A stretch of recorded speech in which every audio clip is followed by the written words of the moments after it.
Dan biasanya orang mendekati filsafat karena saya ingin tahu sesuatu. Tetapi dalam perjalanan hidup saya, filsafat itu menjadi obat. Dan obat secara makna lumayan literal ini. Karena saya berjumpa pada saat saya sedang menderita depresi. Didiagnosa depresi, dapat obat pula oleh psikiater. Dalam bayangan Plato tuh yang ideal itu pemimpin itu yang dia sebut filsuf raja atau filsuf ratu. Gitu. Jadi bukan karena popularitas, tapi karena kualitas pemikiran. Tetapi kan itu juga bukan bebas masalah. Memilihnya bagaimana? Ya. yang memilih siapa gitu kan? Jadi sebenarnya tidak bebas masalah juga gitu. Tentang pertentangan filsafat dan agama. Karena kadang-kadang masih ada yang curiga terhadap filsafat kan. Gitu. Dan itu sebenarnya ada sumbangsih dari Al-Kindi dan Ibn Rushd yang menurut saya bagus. Yaitu bahwa dalam pandangan mereka itu filsafat dan agama itu saudara sesusu, itu kan berarti dekat sekali kan.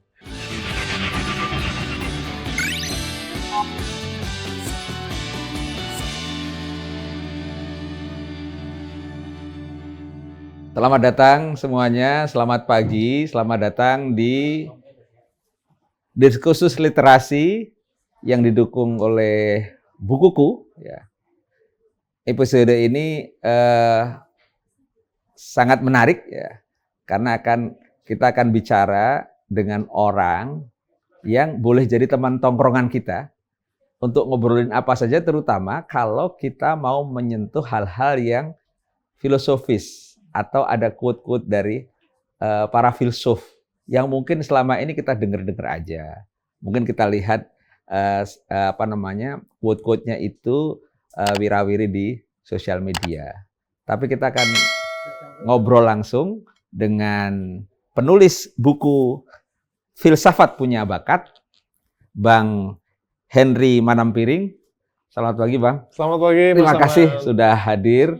Terima kasih menghadirkan saya. Jadi hari ini kita semua akan ngobrol dengan Bang Henry Manampiring yang menulis berbagai buku filsafat, yang sebelumnya buku tentang filosofi teras, yang agak dalam sih ini menurut saya. Cuman yang buku yang terbaru ini yang paling menarik menurut saya, Filsafat Punya Bakat. Jadi ini buku yang dikemas dengan model reality show gitu ya. Iya. Kayak pencarian bakat, tapi sebenarnya yang ditampilkan adalah para filsuf. Jadi bagaimana kita mengenal filsafat melalui tokoh-tokoh filsafatnya, para filsufnya. Dan tidak hanya filsuf Yunani, di sini juga ada filsuf Arab ya. Oh iya. Ibn Rushd gitu ya. Al-Kindi ya. Al-Kindi juga. Dan nanti kita akan ngobrol lebih banyak mengenai filsafat, tetapi dari pendekatan yang jauh berbeda dari yang mungkin kita bayangkan tentang sesuatu yang bikin pusing ya. Ini justru mengurai supaya kita nggak ikut pusing gitu. Bang Henry, saya mau mulai dari awal dulu. Kalau yang saya lihat ya, Bang Henry ini kan latar belakangnya adalah seorang marketer ya. Orang pemasaran. Orang pemasaran ya. Periklanan ya. Periklanan, pemasaran, dan background pendidikannya pun sebenarnya MBA sebenarnya. Beliau ini MBA di Melbourne, University of Melbourne.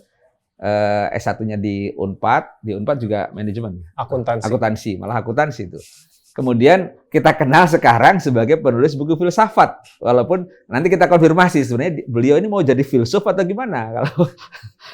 Nah, ketika awal mulai masuk ke hal-hal yang sifatnya filosofis melalui berbagai pikiran-pikiran dari para filosof, itu apa sih sebenarnya yang terjadi?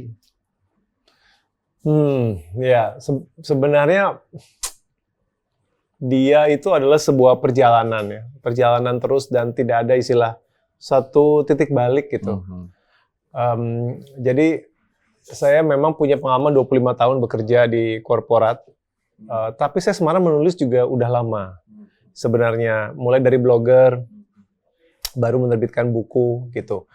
Dan dari dulu saya menyukai dunia kepenulisan, saya suka menulis. Dan topiknya itu sebenarnya tidak direncanakan untuk dipatok di satu area saja gitu. Buku-buku saya pernah menulis buku tentang pemberdayaan remaja putri gitu kan. Saya nulis buku pemasaran juga gitu. Nulis novel juga. Jadi tidak ada sebenarnya pakem khusus, tapi memang dari dulu saya ada ketertarikan dengan filsafat walaupun secara awam ya. Gitu. Jadi membaca secara awam saja gitu. Nah, kalau melihat sekarang ini anak-anak muda Gen Z ya misalnya, itu mulai mengutip-ngutip filsafat-filsafat apa itu stoikisme atau yang lain-lain. Ini sebenarnya kecenderungan apa ya? Karena kalau kita lihat di era sosial media atau era notifikasi istilahnya, setiap saat kita dapat notifikasi ya, itu membuat orang itu seperti kebanjiran informasi dan oleh karena itu dia seperti terombang-ambing dalam arus besar informasi yang nggak tahu mana yang harus dipegang. Barangkali ini ibarat pohon yang terombang-ambing oleh angin besar atau arus air yang besar, dia perlu pegangan yang berupa akar. Apakah kira-kira bisa diandaikan seperti itu ya? Ya bisa ya, apalagi kita melakukan percakapan ini belum lama musibah banjir bandang besar dan yang dikatakan sebenarnya bencana ekologis.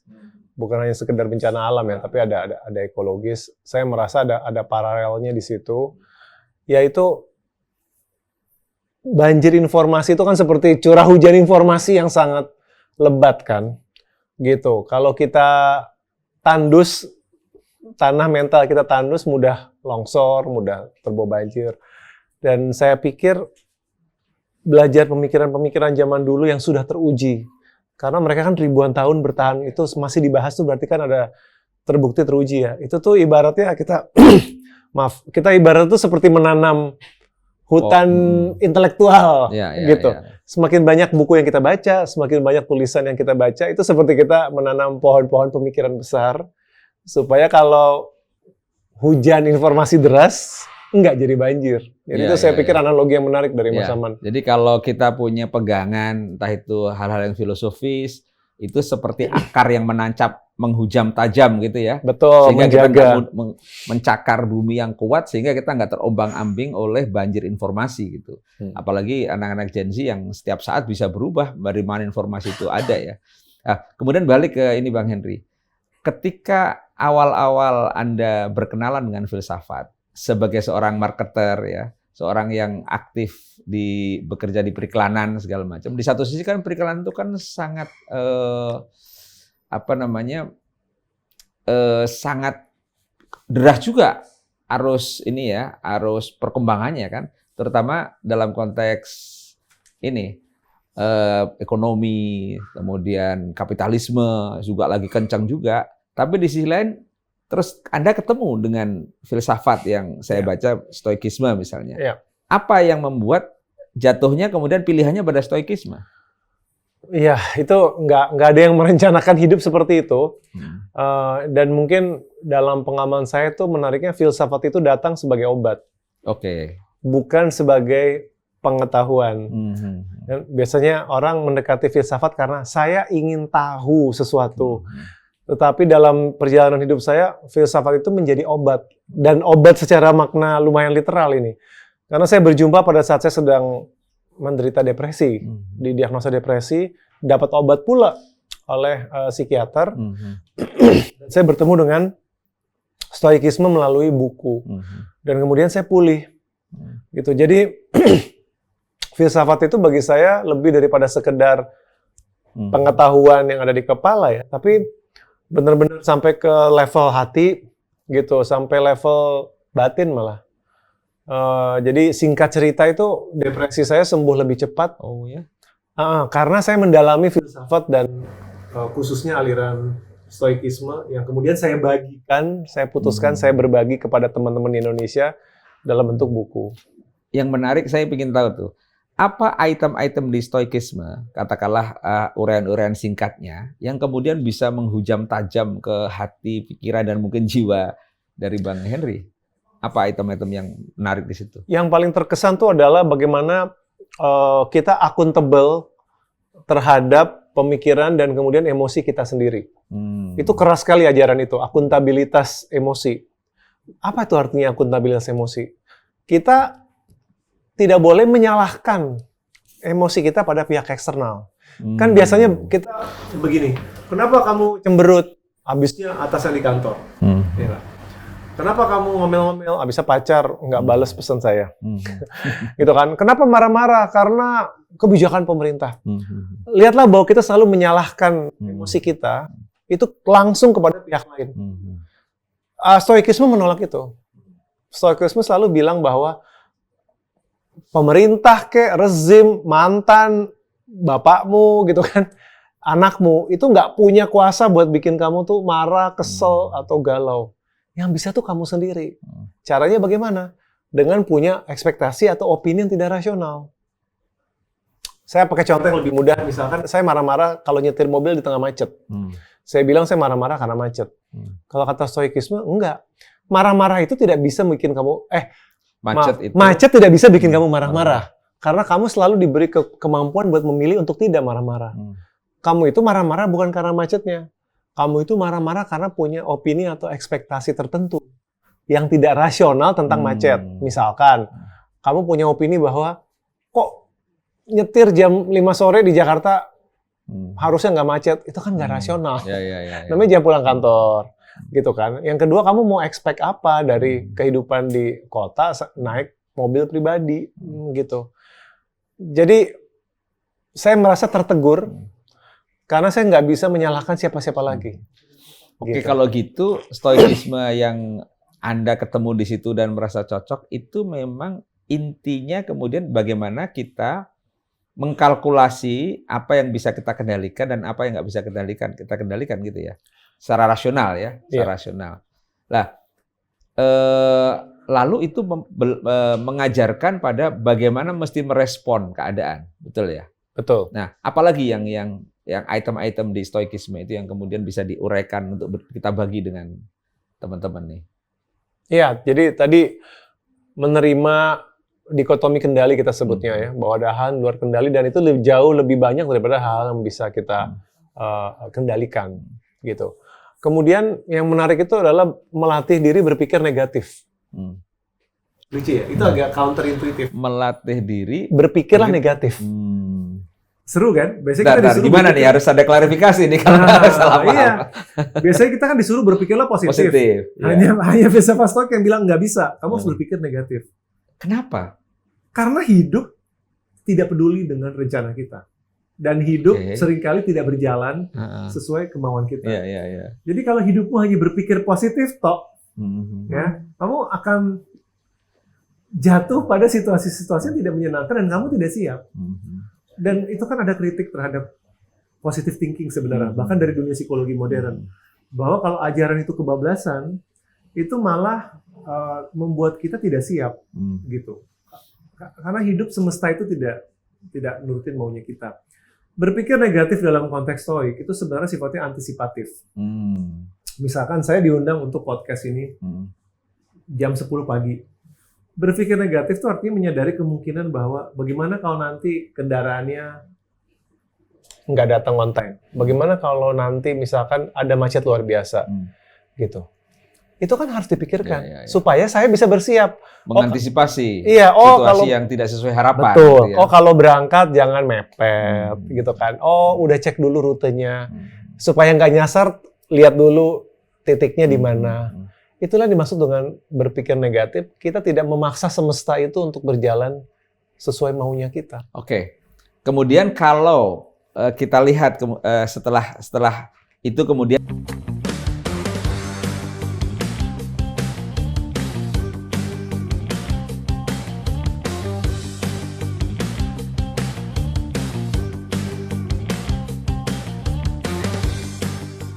sebenarnya Bang Henry kan penulis lah ya sebenarnya ya, penulis lalu sekarang menulis tentang filsafat ya.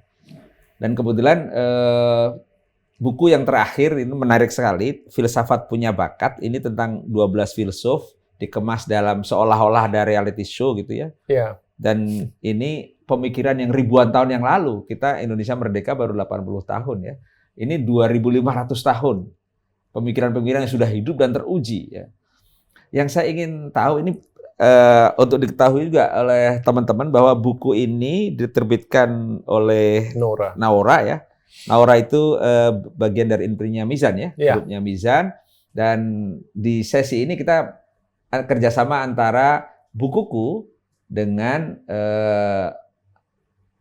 out of the box ya, out of the books ya, Out of the books. out of the book gitu. Dan kita akan membahas hal-hal yang menarik mengapa filsafat perlu dikemas dalam bentuk reality show seperti ini, seperti yang ditulis oleh Bang Henry. Gimana Bang Henry ceritanya?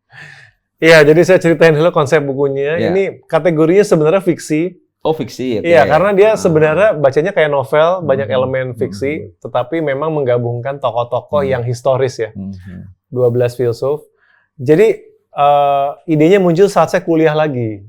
Kuliah di Sekolah Tinggi Filsafat Driarkara. Oke. Tahun lalu saya mengambil program matrikulasi. untuk S2 nih ya. Iya, persiapan buat S2 kan. Kan Bang Henry kan udah S2 juga kan sebelumnya. Di Iya, Melbourne sudah. ya. Tapi saya mau S2 lagi nggak Ini apa-apa. S2 yang kedua ya. S2 yang kedua nggak apa-apa, nggak harus S3 kok. Gitu. Dan pada saat saya di kelas mempelajari filsafat gitu ya, ini kok banyak sekali pemikiran menarik yang relevan dengan masa kini.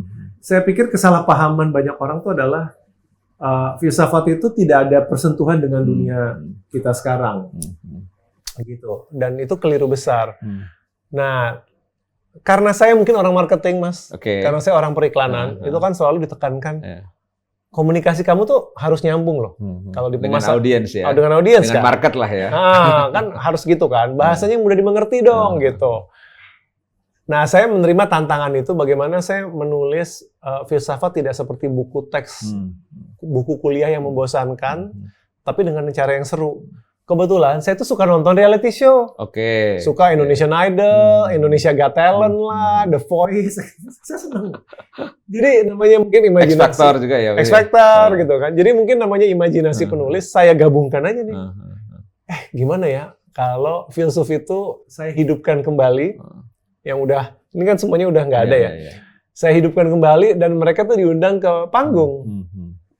Dan ada dewan jurinya.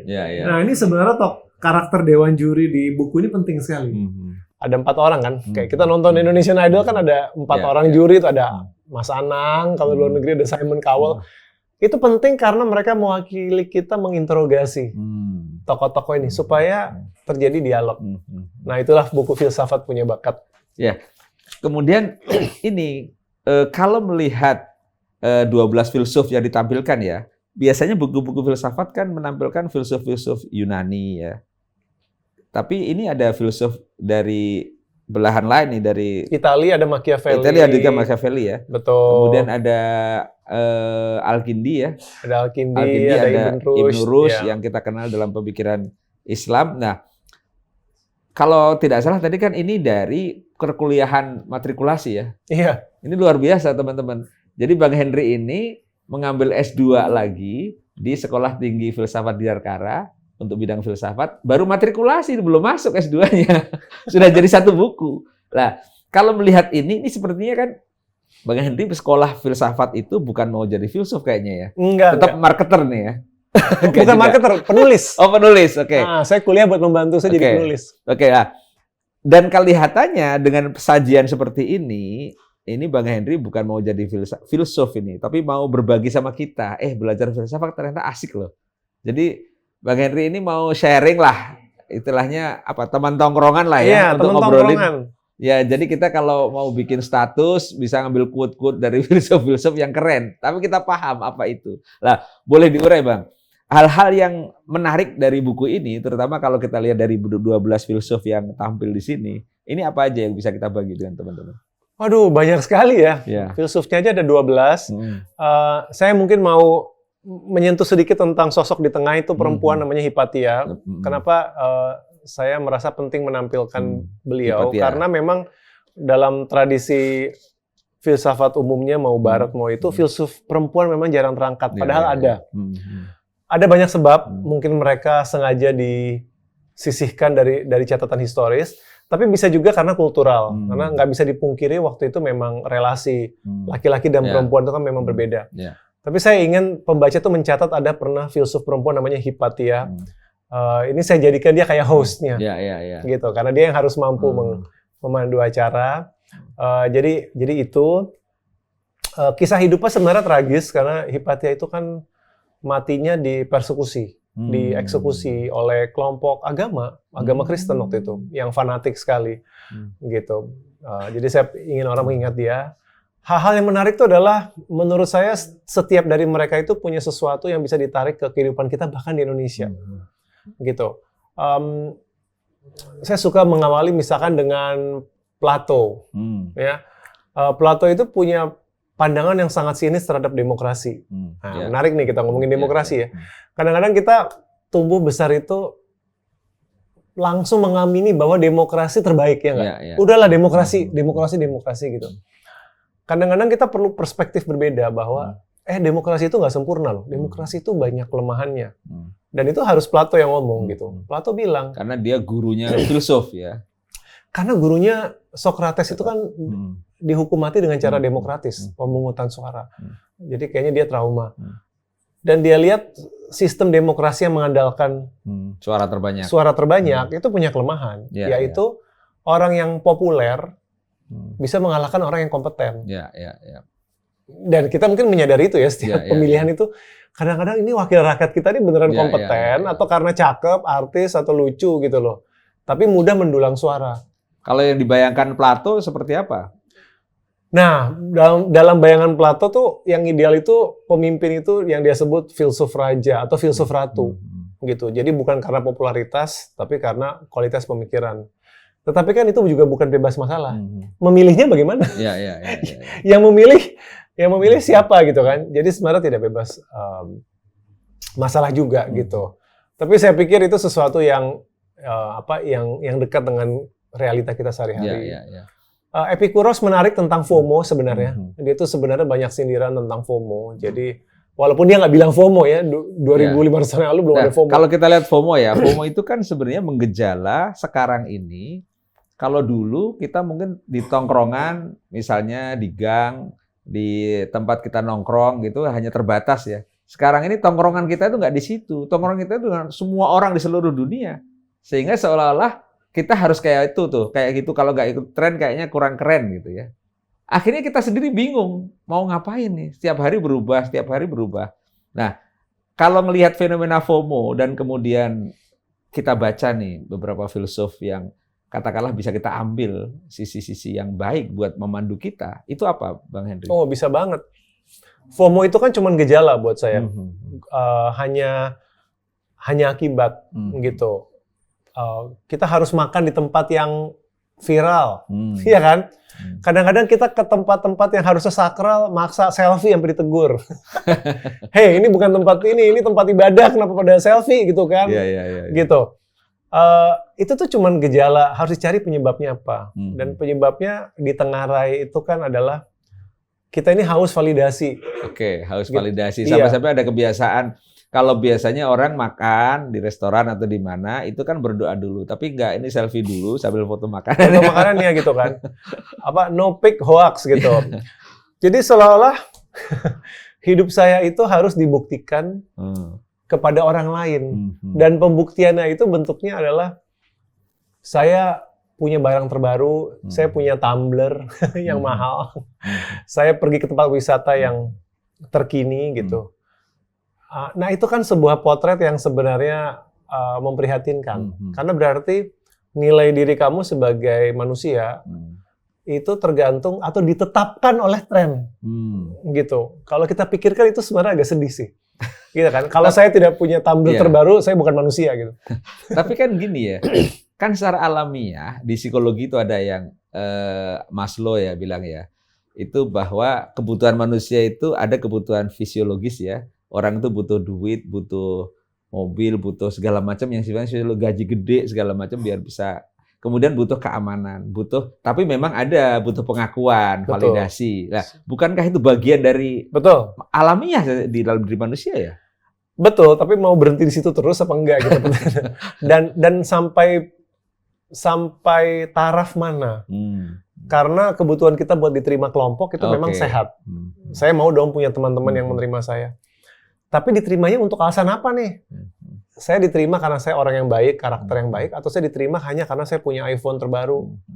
Kalau saya diterima untuk hal-hal yang sifatnya materialistis, saya pikir kurang sehat ya. Gitu. Oke, balik ke buku ini. Dengan 12 filsuf yang dalam sajian reality show seperti ini. Jadi Bang Henry, kalau saya katakan ingin berbagi dengan teman-teman setelah belajar filsafat matrikulasi ini, bahwa hal-hal menarik itu bisa dijadikan, kalau bahasa yang lain itu inspirasi sebenarnya bagi teman-teman ya, di tengah arus informasi yang begitu deras. Tetapi di sisi lain, gimana menyajikannya secara menarik dalam buku ini, yang setengahnya fiksi kan ya, seperti fiksi, jadi tidak seperti membaca buku teks. Gitu. Ya. Nah, kalau boleh, bagaimana, apakah perlu dipisahkan, oh ini filosofis, oh ini praktikal, oh ini sesuatu yang sifatnya krisis, atau sebenarnya bercampur aja sebenarnya antara filsafat dengan hal-hal lain? Saya sih merasa bagusnya bercampur aja. Karena buku ini kan diposisikan sebagai buku fiksi, menghibur dulu. Dia bukan buku teks, jadi di-blend aja semuanya. Dan kuncinya itu adalah bagaimana topik-topiknya itu relevan, gitu. Jadi setiap dari 12 ini itu selalu ngobrol itu langsung menyentuh situasi yang kita hadapi sehari-hari. Jadi bukan teoritis, saya punya ajaran seperti ini gitu. Enggak. Ngomonginnya topiknya apa? Kita balik ke masalah FOMO ya. Tadi belum terjawab saya pertanyaan. Misalkan Epikuros komentarnya soal FOMO. Dia bagus sekali. Dia punya poin yang dia bilang, nikmat itu sebenarnya bukan kamu punya barang sesuatu atau mengalami sesuatu, tetapi nikmat itu adalah tidak adanya penderitaan. Menurut saya itu bagus banget loh. Jadi nikmat itu, kata dia, cukuplah kamu nggak lapar, kamu tidak haus, kamu tidak kehujanan, kamu tidak stres. Itu sudah memenuhi definisi nikmat. Dan ini kan berbeda sekali dengan nikmat yang sekarang kita pahami. Nikmat itu kamu harus sepatu terbaru, tas termahal, baju yang paling ngetren gitu kan. Jalan-jalan yang paling ini. Ini kita diingatkan, enggak loh. Kamu tuh lagi nggak susah itu, tidakkah kamu sudah nikmat sekali. Nah, saya pikir itu antidot untuk situasi masa kini kan. Nah, itu saya sajikan seperti orang ngobrol aja. Saya suka istilah konsep tongkrongan. Gitu. Bagaimana kalau kita nongkrong dengan para filsuf ini? Bagaimana kalau kita bisa berdebat dengan mereka duduk di sini di Indonesia dengan topik-topik khas Indonesia. Nah, kan memang dalam filsafat itu segala sesuatu itu dipertanyakan dan terus-menerus dipertanyakan ya. Kalau dalam konteks bagaimana mendefinisikan nikmat tadi itu, di sisi lain sebenarnya setiap manusia itu kan perlu comfort, kenyamanan ya. Dan itu semua sekarang tersedia karena semua ada di sosial media, ada smartphone, semua bisa dengan mudah. Mau belanja tinggal CO, check out gitu kan. Tinggal nongkrong di rumah, semua udah datang kalau ada duit ya. Tapi poinnya adalah apa salahnya kalau orang ingin comfort, ingin nikmat gitu? Kan nggak ada salahnya sebenarnya. Nggak ada salahnya. Masalahnya orang sudah mencari bukan comfort lagi. Sebenarnya kan kalau comfort doang, kebutuhan kita kan sederhana. Baju untuk comfort kan nggak harus mahal. Iya kan? Ya. Kendaraan, transportasi untuk comfort, apakah harus mobil termahal? Skincare, apakah harus yang merek paling ini? Sebenarnya comfort itu levelnya itu di bawah sini. Cuman manusia, periklanan, merek, kapitalisme itu menciptakan, oh nggak cukup comfort, gitu kan. Sepatu larimu harus sepatu yang dipakai oleh artis ini. Rumahmu harus itu bagian dari tadi kebutuhan validasi tadi ya. Kita kayaknya nggak keren, nggak tren kalau nggak ngikut mereka gitu. Padahal mereka yang kita kejar nggak ada habisnya, akan berubah terus kan. Oke, sekarang balik lagi ke soal filsafat itu kan selalu mempertanyakan sesuatu. Tapi di buku ini yang menarik adalah ada panel juri ya. Panel juri yang selalu mempertanyakan, yang kira-kira itu men-challenge ya, bagaimana filsafat ini bisa diterapkan atau enggak, atau dengan kasus-kasus yang ada. Itu apa yang menarik dari menampilkan ada sosok juri di situ tuh? Iya, jadi ini saya sadari ketika saya kuliah filsafat, kadang-kadang tuh terasa satu arah, gitu kan. Jadi ya tokoh ini Socrates ngomong seperti ini, gitu kan, ajarannya bagus, gini-gini. Tapi terus ya dia ngomong ke kami di masa kini, tapi satu arah. Kalaupun terjadi dua arah, itu kalau kebetulan ada dosen yang mengajarkan. Tapi kan tidak semua orang berkesempatan kuliah, gitu. Jadi imajinasi saya itu membayangkan bagaimana kalau mereka itu bisa ditanyai langsung. Nah, saya menciptakan panel juri terdiri dari 4 orang, Mas, itu dengan karakter berbeda-beda. Iya. Saya menciptakan ada 1 orang juri yang religius, nilai-nilainya konservatif, gitu. Terus saya ada juri lagi yang sangat rasional dan ilmiah, bahkan nggak percaya Tuhan. Wah, dia apapun harus pakai ilmu gitu kan. Terus ada juri ketiga yang mahasiswa udah hampir lulus, idealis. Nah, ini Gen Z banget. Ada juri ilmunya udah ada gitu dan masih belum bersinggungan dengan dunia nyata. Nah, jadi dia masih idealisme. Dan terakhir tuh ada startup founder. Sangat pragmatis, sangat cuan dong, duit oriented gitu. Jadi 4-4 itu saya hadirkan. Kenapa? Karena setiap ajaran ini biar saya tabrakkan dengan perspektif yang berbeda, gitu. Dan saya percaya kalau teman-teman baca buku ini, itu setiap anggota juri itu mungkin teman-teman mengenali. Mungkin temennya langsung, omnya, atau gurunya gitu. Atau jangan-jangan dirinya sendiri. Yang itu yang pertama. Tapi yang kedua, saya percaya 4 juri ini pun mewakili diri kita. Jadi hadir dalam diri kita. Dalam setiap diri kita ada sisi spiritual, ya kan? Ada sisi yang mencari Tuhan. Mencari Tuhan, Tuhan dulu. Mencari Tuhan dulu. Dalam setiap sisi kita ada yang rasional, ada yang mau mengerti sesuatu tuh dengan logika dan rasional. Dalam setiap diri kita ada sisi yang idealis dong. Kita menginginkan hal-hal yang terbaik di dunia dan ada sisi diri kita yang cuan tadi. Selain Tuhan, ada yang mencari cuan, ada yang pragmatis, ada yang butuh duit. Nah, itu. Nah, dalam konteks generasi hari ini, kita tahu kan sekarang ini karena semua pintu terbuka untuk informasi, sehingga rasa-rasanya kita itu dihadapkan pada kompetisi yang nggak selesai-selesai. Padahal tadi Bang Henry bilang bahwa sebenarnya kita ini cukup di posisi yang kita ini sebagai orang yang sudah nyaman, sudah cukup dengan itu, tanpa harus merasa harus terus-menerus berkompetisi. Ini coba misalnya bayangkan teman-teman muda nih yang sekolah, yang kuliah atau yang early career gitu ya. Dia selalu berhadapan dengan tekanan akademik lah, harus berkompetisi. Ketika masuk dunia kerja harus menempuh karir. Kemudian yang sudah dewasa pun merasa habis ini apa nih? Sementara informasi banjir luar biasa dalam konteks ini. Di mana letak filsafat dalam konteks buku ini ya, yang bisa membantu mereka nih? Ada beberapa. Yang pertama adalah kenalilah dirimu sendiri, gitu. Know yourself, gitu. Dan know yourself itu artinya kembali ke hakikat diri kamu. Kamu itu orang mau menjadi seperti apa sih, gitu. Seringkali kita kosong karena kita mencarinya ke orang lain, gitu. Oh, saya pengen orang yang cantik, populer. Oh, saya pengen jadi content creator karena itu yang lagi ngetop. Belum tentu cocok dengan diri kita. Kita tidak tahu apa yang kita mau, gitu. Makanya ada yang namanya Oracle of Delphi, peramal dari Delphi itu terkenal dalam cerita Socrates, di mana pintu masuknya itu tulisannya kenalah dirimu sendiri. Saya pikir itu titik awal, gitu, kembali ke dalam. Nah, yang kedua menyadari bahwa kalau kamu membenchmark dengan orang lain itu nggak akan selesai-selesai. Dan itulah masalah kita dengan smartphone dan media sosial. Tanpa ada media sosial, pembanding kamu tuh cuman peers kamu kan, teman-teman sekitar kamu atau saudaramu zaman dulu, ya kan? Ya udah saya membandingkan dengan teman di kelas, di mana gitu. Tapi sekarang kamu membandingkan dengan remaja di Amerika Serikat, gitu kan, di Perancis.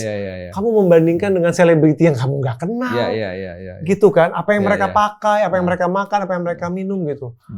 Nah itu capek loh.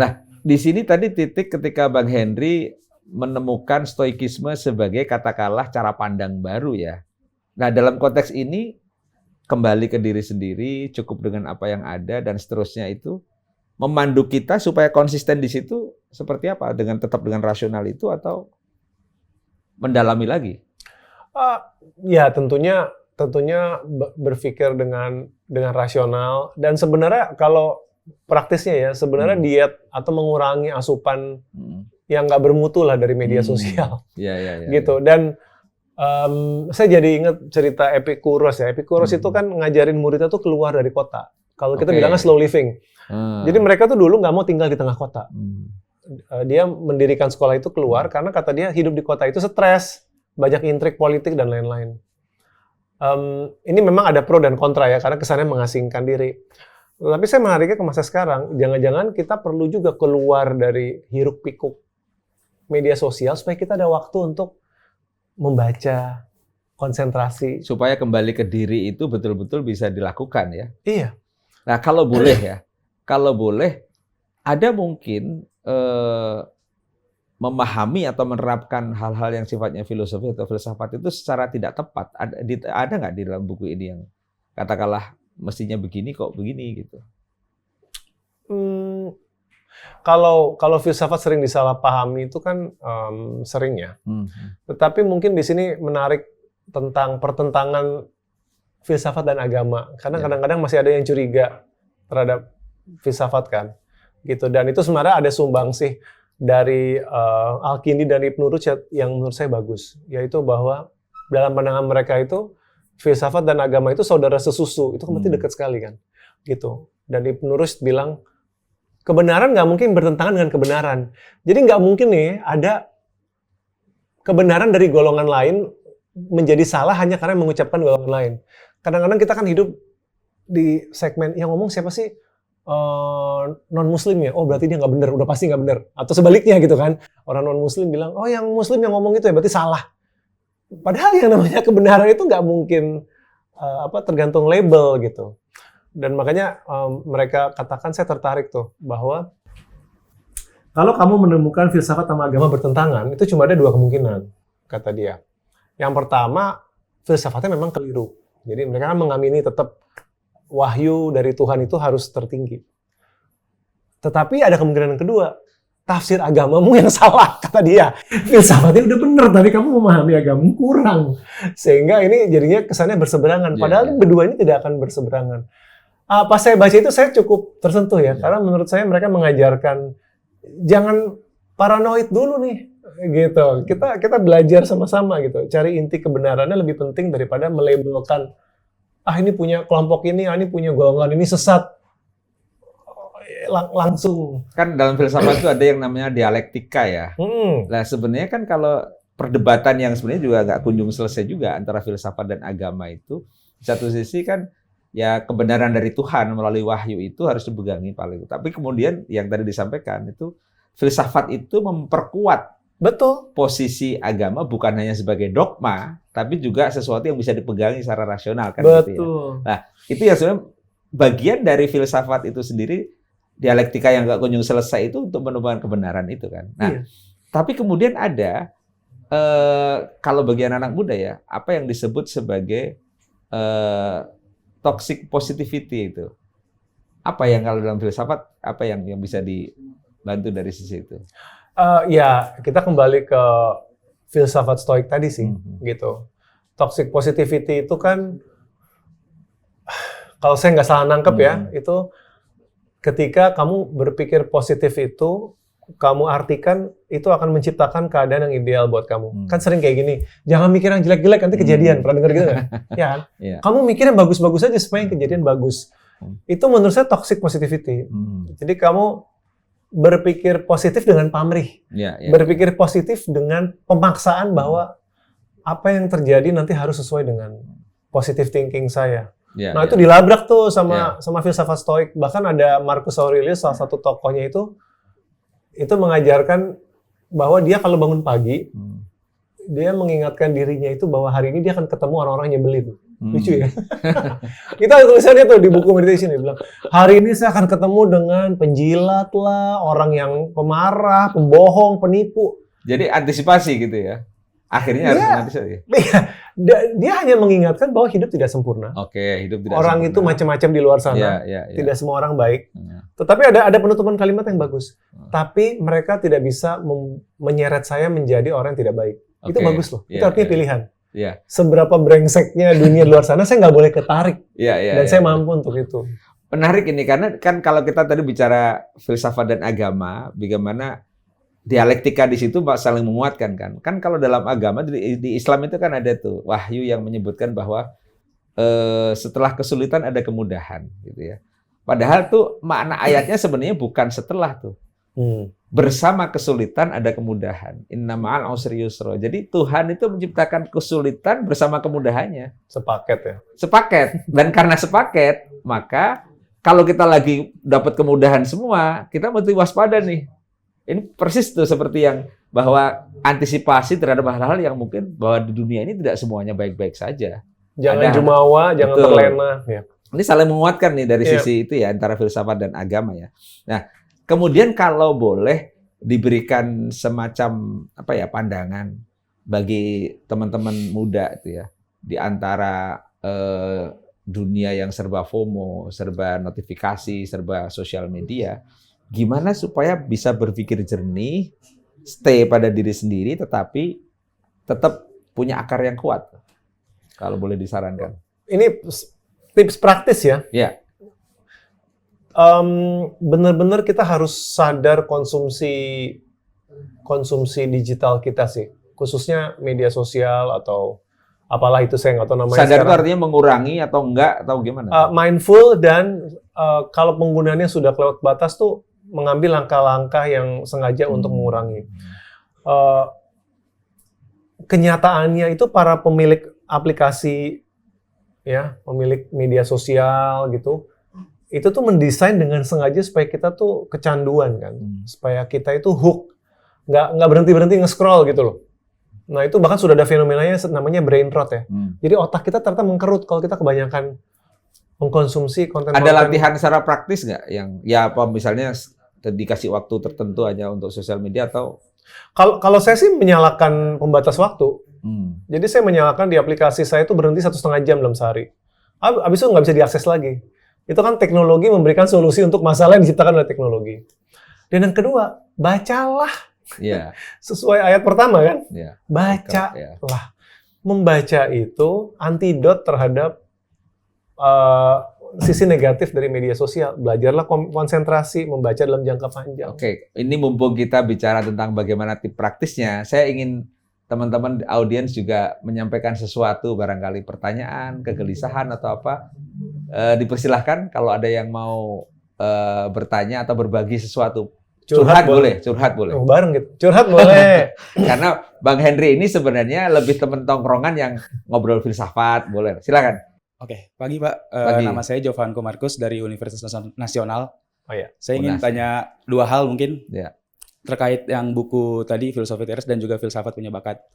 Pertama, Filosofi Teras, kebetulan saya juga baca tentang dikotomi kendali. Saya mau nanya tentang dikotomi kendalinya itu, apakah menimbulkan efek samping? Efek samping yang dimaksud ini seperti bom waktu yang nanti bakal di akhir akan meledak, atau mungkin juga menjadi hilangnya hope. Karena kan dikotomi kendali ini yang kita tahu seperti kita bisa mengendalikan apa yang kita kendalikan saja gitu. Dan yang kedua, buku Filsafat Punya Bakat ini yang kebetulan saya juga belum baca, kan dikemasnya seperti Got Talent tadi ya kata Bapak. Dan Reality berarti show, ya. reality show, berarti ada yang juara. Kalau yang saya tahu di Got Talent itu nanti pasti akan ada siapa yang jadi juaranya. Iya. Dan apakah ini menjadi ajang untuk pencarian filsafat mana yang terbaik, atau mungkin filsafat mana yang paling relevan untuk kita gitu. Karena kan saya nonton Got Talent itu pasti ada juaranya, ada yang menangnya gitu. Iya.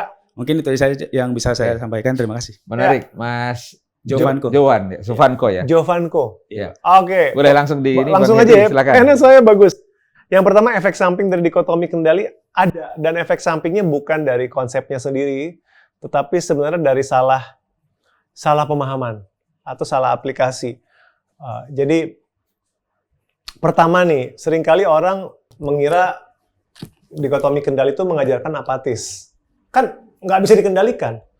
Nilai kita di sekolah itu kategorinya di luar kendali, karena kan tergantung mood guru, kadang-kadang pernah merasakan itu atau di kuliah gitu ya. Gitu. Jadi ya udah, kita apatis saja. Atau politik deh, politik. Ngapain lah kita repot-repot ngurusin politik? Apatis saja. Atau di luar kendali kita itu pemerintah mau apa. Nah, kalau sampai kesimpulannya pada itu berarti hanya menafsirkan setengah-setengah.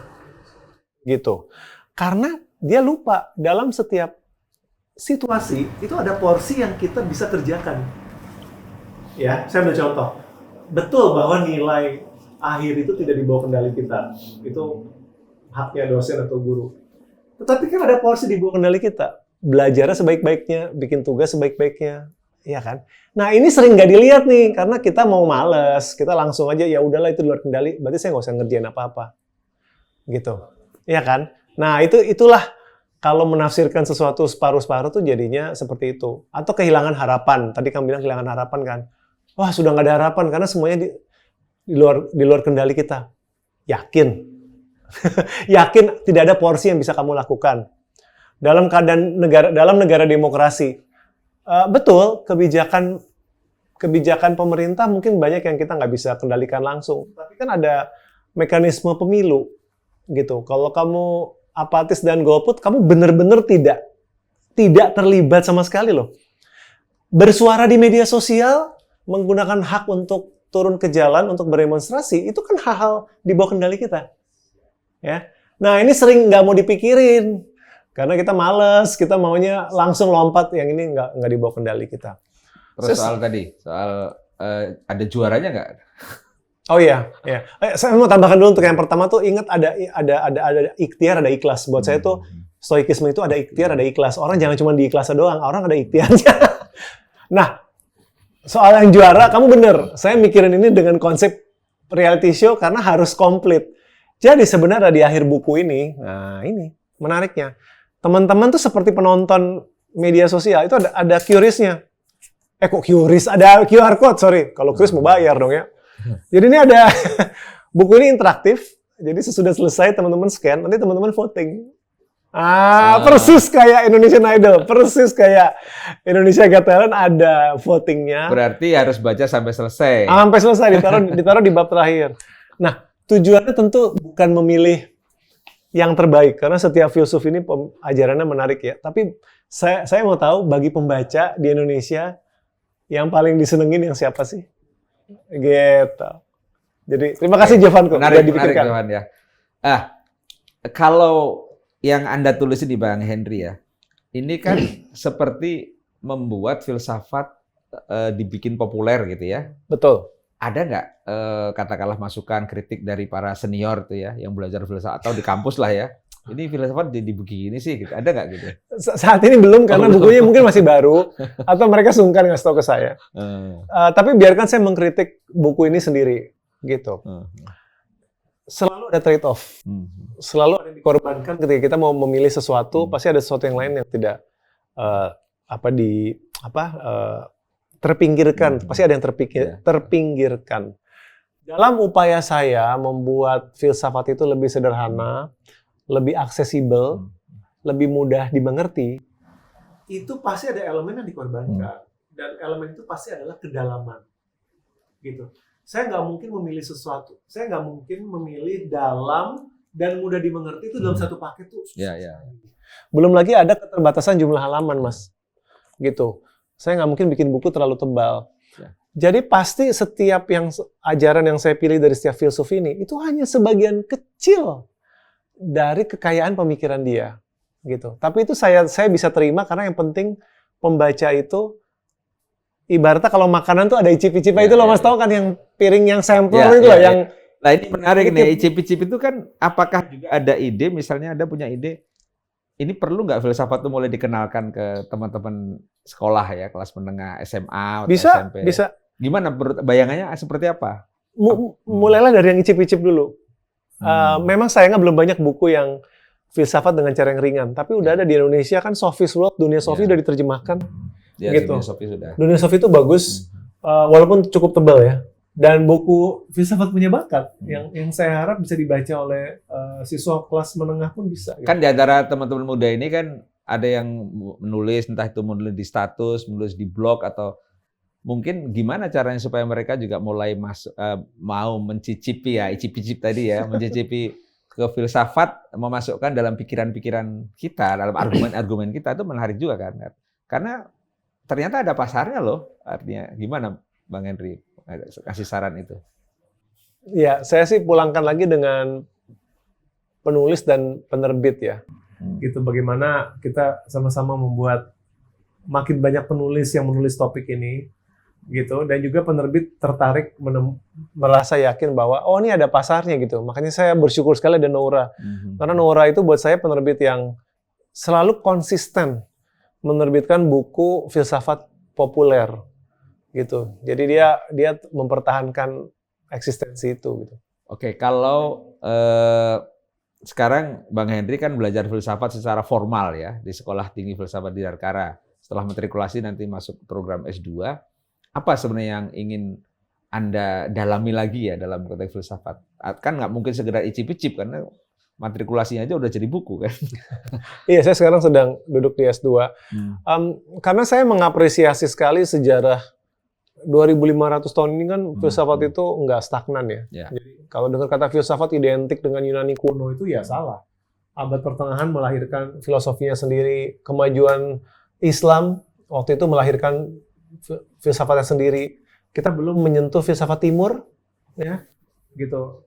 Itu masih banyak lagi. Jadi bagi saya masih banyak yang saya ingin pelajari, makanya saya kuliah lagi. Apalagi di tengah sekarang situasi dunia sedang ya kurang kritik terhadap demokrasi nggak kurang-kurang. Ternyata demokrasi di berbagai negara juga tidak Betul. selalu baik-baik saja ya. Betul. Ya. Dan banyak masalah dunia sekarang yang tidak ada di 2.500 tahun yang lalu. Misalkan ancaman ekologi, Oh, perubahan ya. iklim, itu kan belum terpikirkan Ya, oleh orang ya. Yunani kuno. Nah, itu butuh pendekatan filsafat yang berbeda lagi.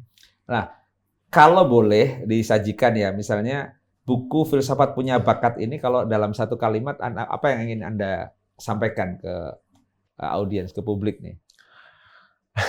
Cara yang seru dan menghibur Hmm. untuk mencicipi kedalaman filsafat. Wah, ini keren nih. Jadi buku yang menyajikan seolah-olah panggung reality show, tapi sebenarnya isinya adalah para filsuf, menunjukkan bahwa para filsuf yang sudah 2.500 tahun yang lalu, itu ternyata tidak benar-benar pergi dari kehidupan kita sekarang. Bahkan mungkin sampai tahun 2045 ketika Indonesia sudah 100 tahun merdeka. Dan seringkali memang masalah-masalah hidup yang semakin kompleks, itu justru bisa kita temukan akarnya dari pemikiran-pemikiran para filsuf. Terima kasih sudah bersama-sama mengikuti, menyimak, dan menyaksikan diskursus literasi. Dan ini baru yang pertama. Di hari-hari ke depan, kita akan bisa menyimak lagi diskursus literasi kerjasama antara Bukuku dengan Out of the Books.